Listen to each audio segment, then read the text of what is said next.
오늘 또 주님 안에서 또 새날을 맞이하기를 소원합니다. 우리 같이 묵도하심으로 주님 앞에 나오시겠습니다.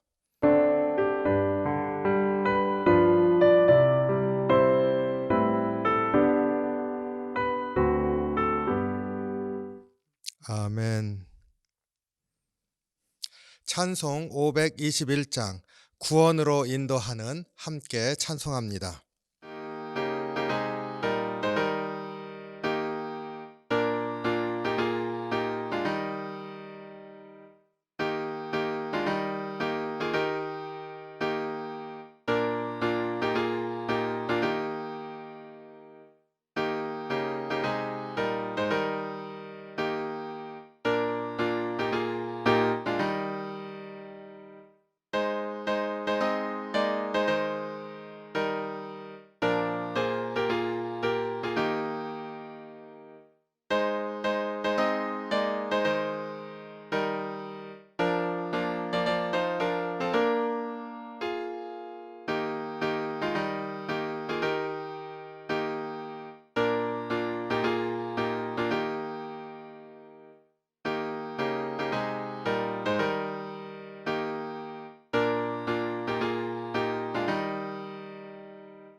오늘 우리에게 주시는 말씀 예레미야 37장 1절로 10절 말씀입니다.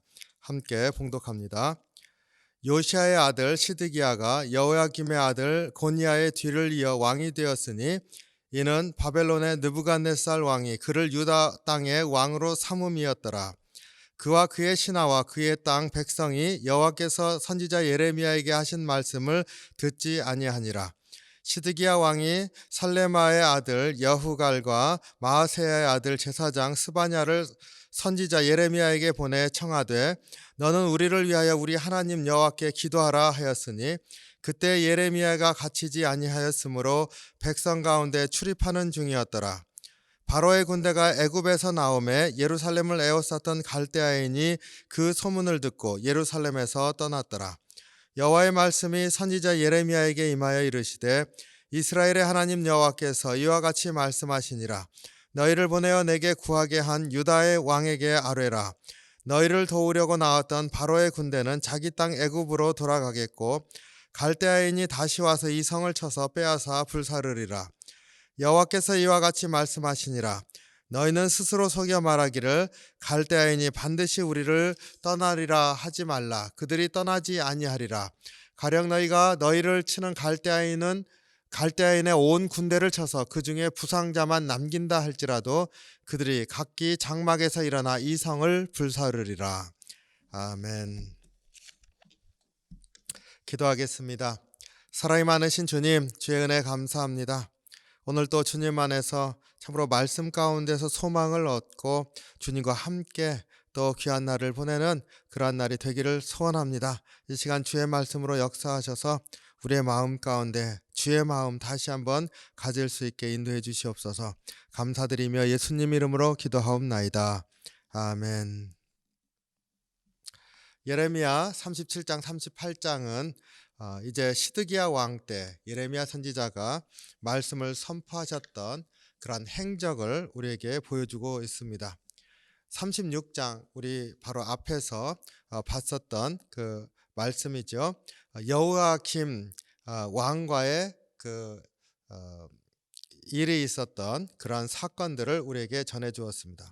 시드기야 왕이 여호야김 왕 다음에 그 아들 여호야긴이 왕이 되지만 3개월 만에 이제 바벨론 왕에 의해서 다시 붙잡혀가게 되고 시드기야 왕이 이제 세워지기 때문에 시드기야 왕의 이야기가 37장 38장에 이어지는 게 스토리상 예언의 말씀을 바벨론에 포위된 상태에서 이제 하나님의 말씀이 마지막으로 이제 주어지는 그러한 상황을 설명할 때 그 말씀을 중심으로 해서 왕으로 보면은 이제 이어지는 이야기죠. 그래서 우리가 37장, 38장을 통해서 또 시드기야 왕에게 선포되었었던 그 말씀을 배경으로 해서 이제 그 하나님께서 예레미야를 통해서 하신 말씀을 어떻게 이루어가는지 우리가 보게 됩니다. 오늘 이 37장 1절로 10절 말씀 이렇게 보면서요, 우리가 주의 말씀을 대면하는 것, 우리가 우리 상황에 일어나는 것들을 대면하는 것, 그러한 것들이 순종이라 하는 것들을 우리가 또 한편 생각해 보기를 원합니다. 1절에서 보면은 시드기야 왕이 바벨론 느부갓네살 왕에 의해서 유다 땅의 왕으로 세워졌다 이렇게 알 수가 있습니다. 그리고 2절에서 보니까 시드기야 왕과 그의 신하들도 예레미야 선지자가 선포했던 그 말씀을 듣지 않았다 이렇게 얘기를 해주고 있습니다. 예레미야 선지자가 기록까지 하면서 유다 백성에게 꼭 알기를 원하셨던 그러한 말씀들, 그 시드기야 왕도 다 들어서 알겠죠. 그런데 믿지 않았다는 것입니다.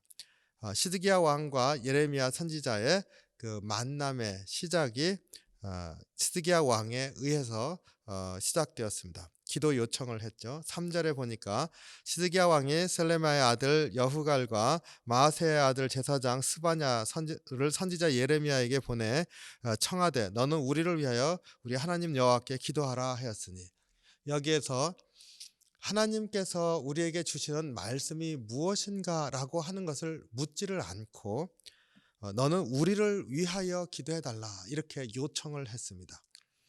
예레미야 선지자에게 사람을 보내서 기도 요청을 했다는 사실에서 우리가 알 수 있는 것은 시드기야 왕도 예레미야 선지자의 그 말씀의 권위를 인정하고 있다는 것을 알 수가 있습니다.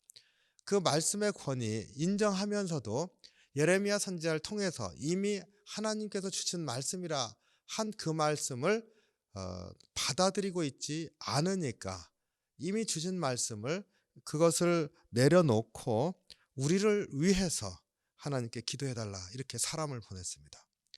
그 하나님이 주신 말씀은 항복하라는 거였잖아요. 그러니까 그것 말고 우리를 위해서 기도해달라고 이렇게 사람을 보냈습니다. 기도해달라 사람을 보내는 이것만 보면은 참 믿음의 행위처럼 보입니다.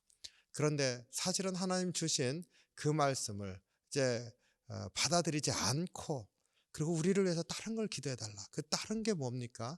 제발 이 항복하는 거 말고 우리가 구원되는 기도를 해달라 이렇게 얘기를 한 겁니다.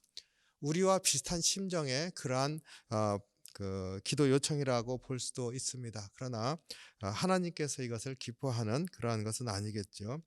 그리고 여기에서 바로 이 그 시드기야 왕이 되고 난 다음에 이제 예루살렘이 포위된 상황이 이렇게 쭉 나오지 않습니까?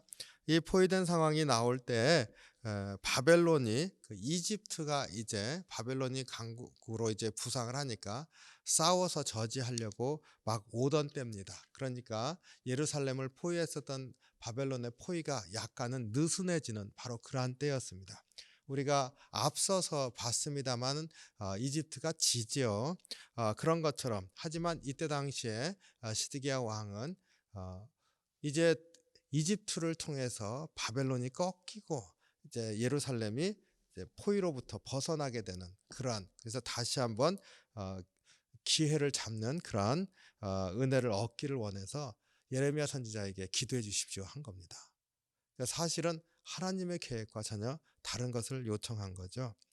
하나님께서 예레미야 선지자에게 이렇게 말씀하십니다. 7절 8절이죠. 이스라엘 하나님 여호와께서 이와 같이 말씀하시니라. 너희를 보내어 내게 구하게 한 유다의 왕에게 아뢰라.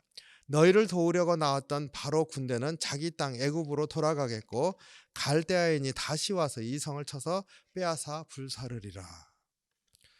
이 갈대아인이 반드시 와서 그 유다를 이제 멸망시킬 것이다, 이렇게 선포를 하라고 이제 하나님께서 예레미야 선지자에게 가르쳐 주었고, 예레미야 선지자는 신하들에게 그렇게 왕에게 전하라고 얘기를 하게 되죠.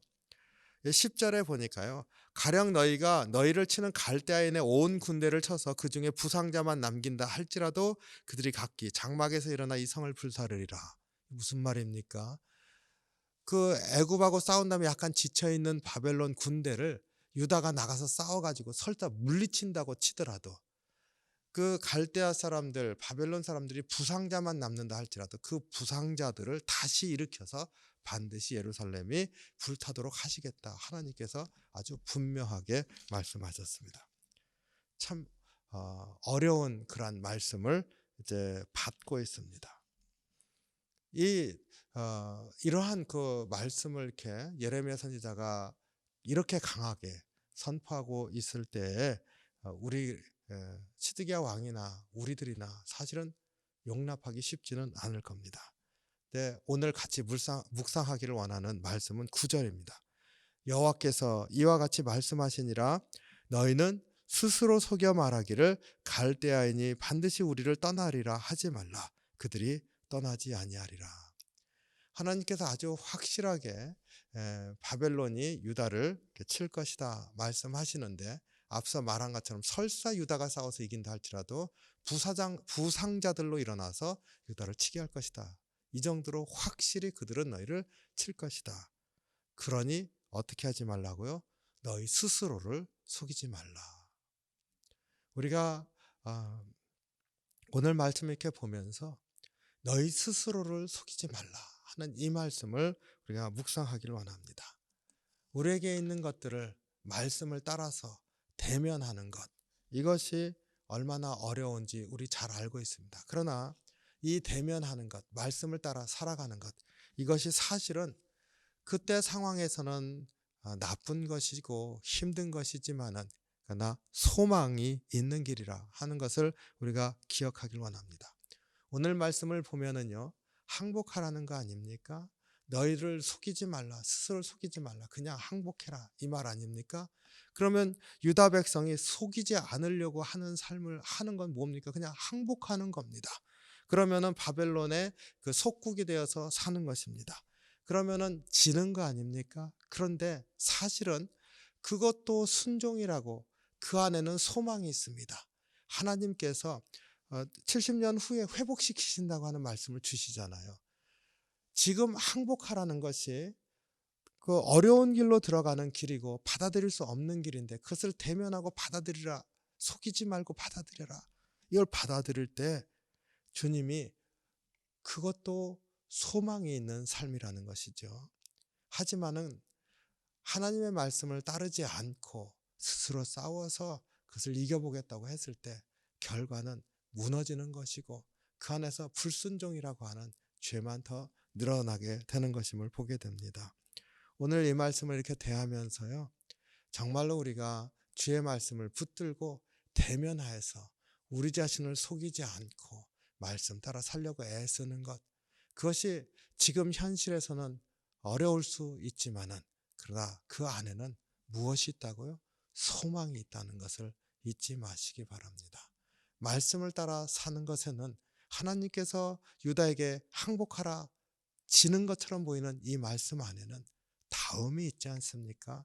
하나님 말씀을 따라 순종하는 것 안에 또 소망이 있다 하는 그런 믿음을 가지시고 다시 한번 주님이 우리 가운데 소망을 일으키신다, 우리를 이끌어 주신다, 이런 고백을 가지고 어렵지만 주님, 내가 어려움을 대면하겠습니다, 하지만 주님의 말씀만은 꼭 붙들고 살겠습니다 고백하는 저와 여러분이 되시기를 주님의 이름으로 축원합니다. 기도하겠습니다. 사랑이 많으신 주님, 주의 은혜와 사랑에 감사합니다. 저희들 부족합니다. 그리고 연약합니다. 하지만은 주님의 말씀을 붙들 수 있도록 저희들을 일깨워 주시고 또 주님 말씀 붙들고 끝까지 소망을 가지고 나아갈 수 있게 인도해 주시옵소서. 주님, 예레미야 선지자의 말씀을 받아들일 수 없었던 그런 유다의 연약함이 우리에게도 있습니다. 하지만 주님, 우리로 다시 한번 말씀을 보면서 우리가 주의 말씀을 붙드는 것이 참 소망이라는 것 고백하면서 주님이 반드시 일으키실 때를 기대하면서 하루하루 나아갈 수 있게 인도해 주시옵소서. 오늘도 주님 바라보게 하시고 승리할 날이 있다고 하는 고백을 가지고 동행하는 그런 은혜의 하루가 될 수 있도록 주장해 주시옵소서. 연약하오니 일으키시길 간절히 바라고 원하오며 예수님 이름으로 간절히 기도하옵나이다. 아멘. 주기도문 하겠습니다. 하늘에 계신 우리 아버지여, 이름이 거룩히 여김을 받으시오며 나라의 마옵시며 뜻이 하늘에서 이룬 것 같이 땅에서도 이루어지이다. 오늘날 우리에게 일용할 양식을 주옵시고 우리가 우리에게 죄진 자를 사하여 준 것 같이 우리의 죄를 사하여 주옵시고 우리를 시험에 들게 하지 마옵시고 다만 악에서 구하옵소서. 대개 나라와 권세와 영광이 아버지께 영원히 있사옵나이다. 아멘.